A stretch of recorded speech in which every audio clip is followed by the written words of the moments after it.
Kick తెలంగాణలో ఏర్లై పారిన మద్యం ఒక్క రోజులోనే 125 కోట్ల లిక్కర్ సేల్స్. కానీ ఒక ప్రభుత్వానికి హ్యాట్సప్ చేయాలి, ఎందుకంటే లిక్కర్ కొరత రానియరు ఎప్పుడు కూడా. ఈ స్టాక్ లేదు, మద్యం అయిపోయింది. సర్కారు దవాఖానలో సూది మందు గోలి మందు అన్న దొరకదు, కానీ వైన్స్ లో మాత్రం టెన్షన్గా ఆ టైంకు ఎంత ఉంచాలో స్టాక్ అంత ఉంచుతారు. ఆ విషయంలో ఉన్న శ్రద్ధ ప్రభుత్వ దవాఖానల విషయంలో కానీ ప్రభుత్వ పాఠశాలల విషయంలో డాక్టర్ లేకపోయినా సరే ఏది దవాఖానలా ఈ వైన్స్ మాత్రం టెన్షన్గా. ఇంకా గంతెందుకుగా 10 గంటలకు ఎంఆర్ఓ కూడా ఆఫీస్కు రాడా ఈ వైన్స్ ఆయన వస్తాడు. పక్కన 10 గంటలకు షట్టర్ తీయాలంటే తీస్తాడు, 10 గంటలకే కొనాయిస్తాడు. మళ్ళీ ఎక్కువ ఓవర్ టైం డ్యూటీలు కూడా చేస్తుంటాడు, గంట ఎక్కువనే. వైన్ షాపుల డ్యూటీ కూడా ఎట్లుంటది అనుకున్నావు, 10 కాగానే జర్ర కూస్తాడు షట్టర్, జర్ర కూగానే చప్పు చుట్టుపక్కల బాయ్ బాయ్ బాయ్ వచ్చేటోళ్ళు వస్తారు అన్నట్టు, వచ్చి తీసుకొని పోతారు. ఇంకా జర్ర గుంచుతారు, ఇంకా జర్ర గుంజగానే కీ కీ కీ కీ అని బండి వస్తుంది. ఆ బండి వస్తుంది ఏది పోలీసు వాళ్ళ బండి వస్తుంది, దాని ముంగడ తిరిగిపోతూ ఉంటుంది. వాళ్ళు చూస్తుండగానే కొంత వ్యవహారం జరుగుతూనే ఉంటుంది. ఆఖరికి షట్టర్ కిందికి పెట్టినాక కింద చేయి పెట్టే సందు ఉంటుంది ఇంకోటి, ఆ సందు దాకా వర్కౌట్ చేస్తూ ఉంటారు. వెనక డోర్ ఉంటుంది. బంద్ అయిన తమ్మి ఇంటికి పోయి ఇంటికాడ చెప్తా ఇంటికాడ నుంచి తెచ్చుకో, ఇంకో వ్యవస్థ నడుస్తూ ఉంటుంది అన్నట్టు ఇంటికాడ. ఈ రకంగా వైన్స్ల సమయ పాలన, వైన్స్లు టైం ఫంక్చువాలిటీ అంటే వైన్స్లకు అంతే, వాళ్ళని మించిన టైం మెయింటైన్ ఎవరు చేయడు ఈ భూమి మీద. కరెక్ట్గా తెలంగాణ రాష్ట్రంలో వైన్స్ 10 గంటలకు టెన్షన్గా తెరుస్తారు, మళ్ళీ అంతే సమయ పాలన ఉంటుంది. అది గొప్పతనం. 10 నిమిషాలు ముందు తీస్తారు, ఇంకో గంట లేట్ అయినా పోగలుగుతారు. ఎంఆర్ఓ 10 గంటలకు డ్యూటీ అయితే 12:30కు 1ంటికి వస్తూ ఉంటాడు ఆఫీస్కు. అట్లుంటుంది. ఒక్క రోజులోనే 125 కోట్ల లిక్కర్ సేల్స్. ఇదంతా చూసి ఏమనుకుంటారంటే నా పాలు కూడా ఉంది కదా అందులో షేర్, ఈ 125 కోట్లలో నాది కూడా ఉంది మనది కూడా ఉంది అనుకుంటారు. గర్వంగా ఫీల్ అవుతుంటాడు. చేయగలిగిన మేమంతా. గప్పట్లో ఒక ఆయన ఉండేగా రమేష్, ఎవరో ఆయన పేరేదో ఉండేగా లిక్కర్ పంపులు తాగోతుల సంఘం రాష్ట్ర అధ్యక్షుడు, ప్రధాన కార్యదర్శి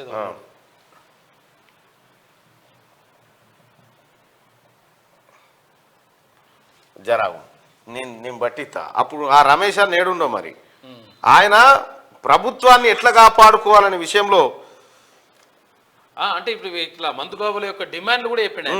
ఇట్లా మాకు కార్డు ఇవ్వాలి, తర్వాత ఇట్లా మందు ఇవ్వాలి, ఉద్దర కూడా ఇవ్వాలి, అంటే డబ్బులు లేకుండా కానీ క్రెడిట్ డెబిట్ ఇవన్నీ ఉంటాయి. వాళ్ళు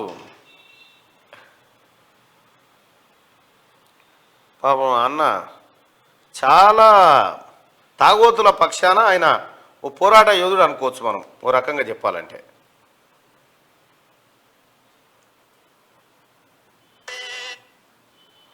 రమేష్ ఆయన పేరు.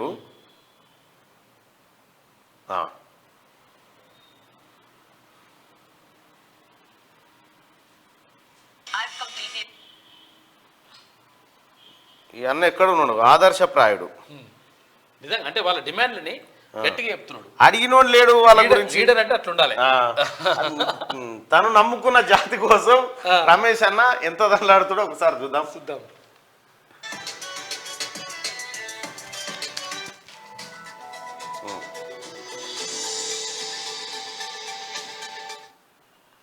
హాయ్ ఫ్రెండ్స్, నేను మీ రమేష్ను.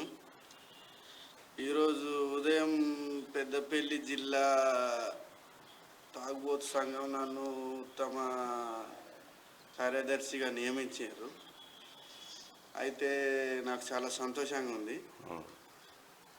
ఇప్పుడు తాగుబోతులకు నేను చెప్పే శుభవార్త ఏంటిదంటే, నెక్స్ట్ మంత్ 5, 6, 7 ఈ 3 తారీఖు మూడు రోజులల్లో ఈరోజు ఉదయం జరిగిన చర్చలల్లో ఏం చెప్పినామంటే, వైన్ షాప్ కానీ బెల్ట్ షాప్ కానీ ఎక్కడికి వెళ్ళినా కానీ తాగుబోతులకు గుర్తింపు లేదు కాబట్టి కావాలి అని చెప్పి చర్చ జరిగింది.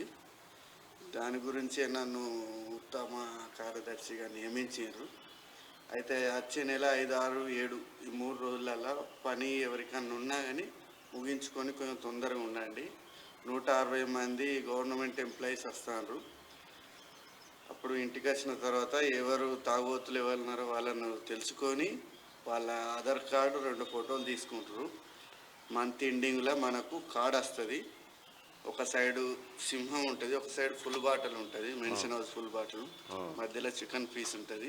ఆ కార్డు పట్టుకొని మనం ఎక్కడికి వెళ్ళినా అది మన హెల్త్ కార్డ్ అదే ఏటీఎం కార్డ్ అంతా అదే మనం ఎక్కడికి వెళ్ళినా 35% డిస్కౌంట్ ఉంటుంది అది కాబట్టి మనం లాస్ట్ 31st మనం 480 కోట్ల ఆదాయం గవర్నమెంట్కు సమకూర్చినాం మనం.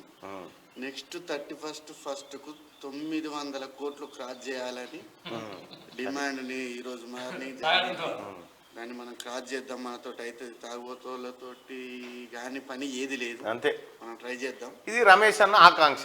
ఆయనను ఉత్తమ కార్యదర్శి ఎన్నుకురట తాగుబోతుల సంఘానికి.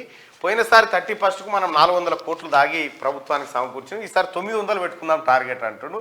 ఇగో ఇట్లా నిబద్ధత పట్టుదల అంటే ఇట్లుండాలి. ఇటువంటి ఇది కేసీఆర్ ప్రభుత్వంలో అంతెందుకు తెలంగాణ మోనాడు పోయి కరోనా టైంలో హాస్పిటల్ ఎప్పుడు వైన్స్లు ఎప్పుడు తీస్తారు సార్ అని టక్కున పొద్దుగాల 6 గంటల 1-2 గంటలు తీస్తారండి అనగానే అప్పుడు చేతనైన కాడికి ఇట్లా పట్టుకొని పోతామంటే మైక్ పెట్టాం. ఏంటంటే నేను తాగుబోతుల సంఘం రాష్ట్ర అధ్యక్షుడిని అని ఒక ఆయన వచ్చిండు మన దగ్గర. మీకు కేసీఆర్ పుట్టినరోజు మన దాంట్లో చేసుకుంటే కట్ చేసే కదా. సో ఆ రకంగా తాగుబోతులకు సంబంధించినటువంటి గుర్తింపు కార్డుల డిమాండ్ తెర మీదకి వస్తా ఉంది. చాలా డిమాండ్లు ఉన్నాయి. కానీ గడిచిన 3 రోజుల్లో 658 కోట్లు, 3000 మందిపై డ్రంక్ అండ్ డ్రైవ్ కేసులు. ఒక్క హైదరాబాద్ కమిషనరేట్ లో 1500 మంది. స్పెషల్ డ్రైవ్ లో పోలీసులకు చిక్కిన వైనం. మరోవైపు భారీగా పెరిగిన మాంసం విక్రయాలు. ఆదివారం ఒక్కరోజే 4.5 లక్షల కేజీల చికెన్ సేల్. దుమ్ము దులిపేసిన ఆన్లైన్ ఫుడ్ డెలివరీ సంస్థలు. ప్రతి నిమిషానికి 1244 బిర్యానీ ఆర్డర్లు వచ్చినాయట. గంటకు 1722 యూనిట్ల కండోమ్స్ డెలివరీ అయినాయట. ఇక చూసుకో. కొత్త సంవత్సరం వేడుకల నేపథ్యంలో తెలంగాణ వ్యాప్తంగా మద్యం ఏర్లై పారింది. 1 కాదు 2 కాదు, ఏకంగా గత 3 రోజుల్లో 658 కోట్ల మద్యం అమ్మకాలు జరిగాయంటే అతిశయోక్తి కాదు. నిజానికి తెలంగాణలో ఏ పండుగ అయినా పబ్ అయినా సుక్కా ముక్క తప్పనిసరి. అలాంటిది ఇక డిసెంబర్ 31 అంటే మరో లేవలని చెప్పాలి. దీనికి తోడు ఈసారి డిసెంబర్ 31 ఆదివారం కావడంతో మధ్యాహ్నం నుంచే వైన్స్ వద్ద భారీ రద్దీ నెలకొంది. ముఖ్యంగా యువత న్యూ ఇయర్ వేడుకలకు ఘనంగా జరుపుకున్నారు. బీర్లతో పాటు హార్డును కూడా వైన్ షాప్ నిర్వాహకులు భారీగా విక్రయించారు. ఇదే సమయంలో మద్యం తాగి వాహనాలు నడిపిన వారిపైన భారీగా కేసులు నమోదు కావడం గమనార్హం. కొత్త సంవత్సరం వచ్చినంత మాత్రాన జీవితాల్లో ఏం మార్పు వస్తుందో ఏమో కానీ ఈ న్యూ ఇయర్ వేడుకల పేరుతో కోట్ల రూపాయలు వృధాగా ఖర్చయ్యాయని చెప్పాలి. కొంతమంది ఈ న్యూ ఇయర్ వేడుకలను లిమిట్ లో ఉండి బాగా ఎంజాయ్ చేయగా మరికొంతమంది మాత్రం తప్పతాగి పోలీసులకు అడ్డంగా బుక్కయ్యారు. ఇదే సమయంలో గత 2 రోజుల్లో మాంసం విక్రయాలు సైతం ఊపందుకోవడం గమనార్హం.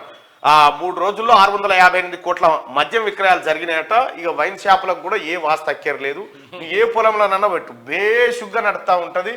అసలు ఏ పూజా కార్యక్రమం, ఇది ఈశాన్యం నైరుతి ఈ కౌంటర్ ఇక్కడ ఉండాలి ఏం అక్కర్లేదు. వైన్ షాప్ ఏడ పెట్టినా నడవ బైసా అడిగో వాస్తు గీస్తు లేనిది ఒకే ఒక్క సంస్థ అది.